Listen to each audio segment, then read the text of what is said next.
With the NHL trade deadline just 10 days away, the Noah Hanifin trade rumors are still heating up. And in this video, we will look at 4 proposed deals that the Flames could potentially make in order to get the most back for the stud defenseman. And I want to know from you as a Flames fan, would you pull the trigger on these kinds of deals, and would it be good asset management by Craig Conroy?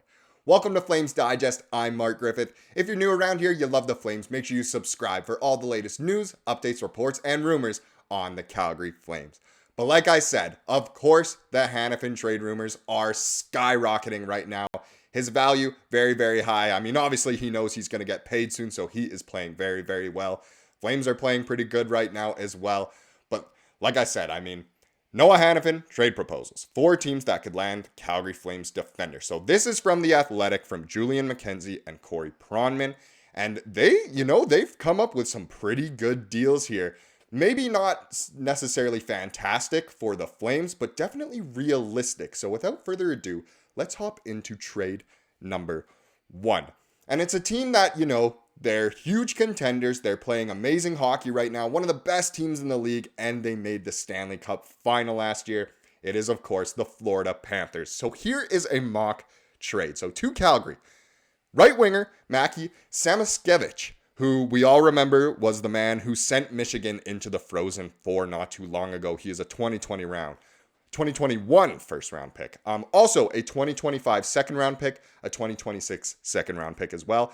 And then a bit of a replacement for Hanifin in Niko Mikkola. And then, of course, over to Florida would be Noah Hanifin. So I'll just leave that up there for a second, but it's an interesting deal. Now, obviously, Mikkola could come in and replace Hanifin. Now, he might not be nowhere near as good as Noah Hanifin, but it is an instant replacement. I mean, they both are left-handed D-men, so it works. Weegar, he could definitely be given the right opportunity here in Calgary as well. Obviously, still needs more development, but pretty much all of these prospects will. And then a couple second-round picks as well. Not first-round picks, but seconds. And you know what? It's actually not the worst deal. Now, let's look at the justification here from The Athletic. So, Weegar was the Panthers' 2021 first-round pick, so he serves as some sort of equivalent for a first-round pick. Fellow prospects expert Scott Wheeler was pretty complimentary of the 21-year-old in his latest prospect rankings, lauding his speed, skating, and hands. And like I said, he also actually has a major shot. With many people who pay attention to NCAA hockey would remember his very, very good goal against Penn State while he was over at Michigan. The Flames getting 2 future second-round picks wouldn't hurt either, and they add an NHLer in Mikkola. He won't have the same dynamism. Sorry, I'm learning words here today. As Hanifin, but he can play in the top 6. So Calgary wouldn't be in no ways be getting back a Noah Hanifin. I think that's expected. Hanifin, obviously, his value is super high. He's top of the trade board. You're not going to get anything back. But no actual first-round pick in a deal like this. But a former first-round pick, an instant replacement in Mikkola, and a couple second-rounders in the future. So would you make this kind of deal?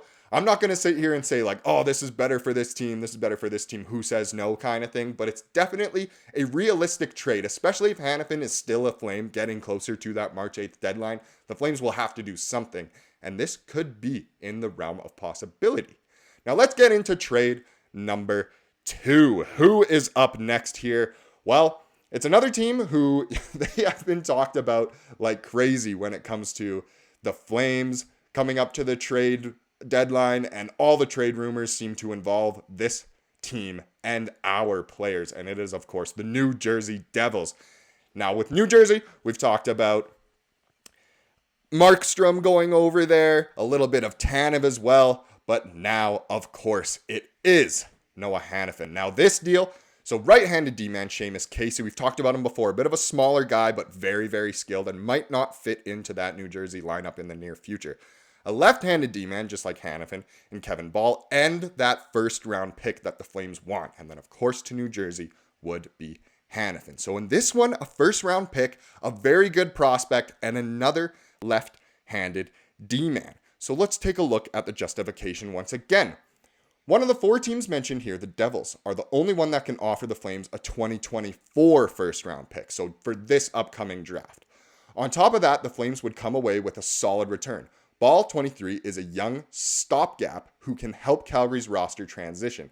Casey's offensive game makes him an intriguing prospect for the Flames, adding to a pile of solid young offensive defensemen. And like I said before, he's a little bit smaller, and I know the Flames do already have a lot of small players, but hey, these days the NHL, it's proven. If you're skilled and speedy, sometimes that can beat size.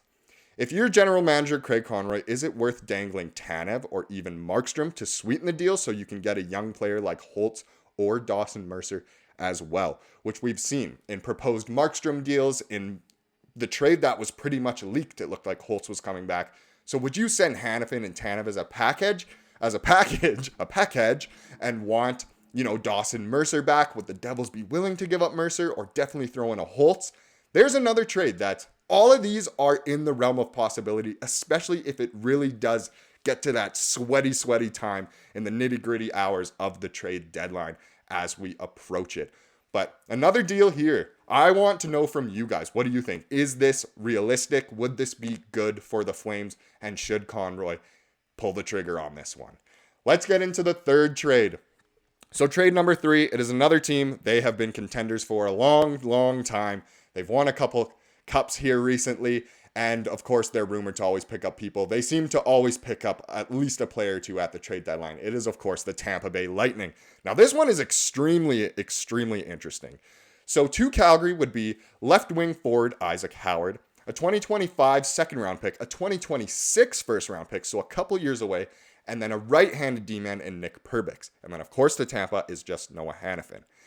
This one's very interesting because the first round pick in this is in 2026, so a few years away.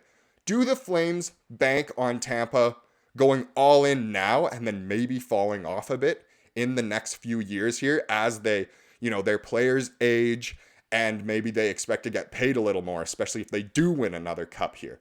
So it's interesting. Do you bank on that first round pick being a very high pick in that first round a few years away from now? I'm not too sure on that one. But again, let's get into the justification here from the Athletic. So Tampa Bay's prospect pool has been drained by a lot of recent moves to make the big club better. This would be a lot of the same, offering the most valuable future assets the organization has left. Isaac Howard is a small, average skating winger, but has a ton of skill and natural scoring ability. So another smaller guy, but lots of skill and can score. Pretty much another Coronado to add to the franchise. Nick Perbix skates well for a big defenseman and has shown he can be an NHL regular defender. So it's definitely possible that this could be a deal. Tampa Bay, they gave up everything, it seemed, to acquire Tanner Jeannot. And so they don't have lots left, and they've had to let players walk away in free agency and give up a lot of their future assets in order to win the cups. But it has worked for them. They've made it to 3 Stanley Cup finals. A lot of people forget they were the team that actually lost to Colorado as well. They went to 3 straight. And so they could try and make that window a little more open and splash big at this year's trade deadline. Their current team might not be good enough. They lost to Toronto in the first round last year. The team's not all that different from how it was last year. It's a little bit younger, but maybe they do need a Noah Hanifin to really solidify that defense. Mikhail Sergachev, he's hurt again. I know it sucks. He just seems like he's always hurt. He can't catch a break, but maybe Tampa really needs to replace him in order to stay as contenders. So maybe they'd be willing to give up even more than what is proposed here in order to get a Hanifin or a Tanev. And Hanifin, I think, would fit in really well in Tampa, and that's a place I can envision him signing for sure. Actually, honestly, same with the Devils and the Panthers. Panthers for sure, Tampa for sure, Devils strong maybe. It is very close to Boston, as we know. Now let's get into the fourth trade here. So trade number 4, it is a team that has been brought up every single time a Noah Hanifin video comes out. Anytime anyone talks about Noah Hanifin, they are talking about this team. Whether I'm talking, Elliot Friedman, Chris Johnston, Darren Dreger, whoever it is talking, it is of course the Boston Bruins. It is back home for Noah. And this one, we've talked about it before, but this one's interesting because there's no picks. It's all prospects. So to Boston, of course, just Hanifin. Now to Calgary, Left-handed D-man, Mason Lohrei. We've talked about him a lot on the channel before, and I actually have really liked his game lately, and I think he could step into the Flames lineup instantly as a replacement for Hanifin while he's still developing. Then you got a center in John Beecher, and the left winger, a little bit of a grittier guy in Jakub Lauko. So definitely a possibility here. Boston always gets brought up. Now, the interesting thing here is not a player who's already super established in the league and can come right into the Flames lineup. Well, I mean, there are. Lohrei can for sure, at least. And no pick as well. No future pick or anything. As we know, Boston is a little bit strapped for picks. So giving 3 prospects that, aren't exactly premier prospects, is that a deal the Flames would make? It's arguably the most realistic deal Boston can make to Calgary, the biggest proposal. But let's see the justification here one last time from The Athletic. So, with a lack of draft capital, we turn to the Bruins prospect pool. Their top trade options include forwards Fabian Lysell and Matthew Poitras. With Hanifin going the other way, I'm sure the Flames would prefer to get a young defenseman of interest coming back, though. Mason Lohrei becomes the main asset this deal is built around. He's a big defenseman who may not be the strongest skater, but he has legit NHL power play skills and has looked solid in his first full year as a pro. John Beecher is limited in offense, but is an excellent skating big man who could be a bottom 6 forward. Jakub Lauko is another great skater who competes, but is a smaller winger who hasn't shown a ton of offensive output as a pro.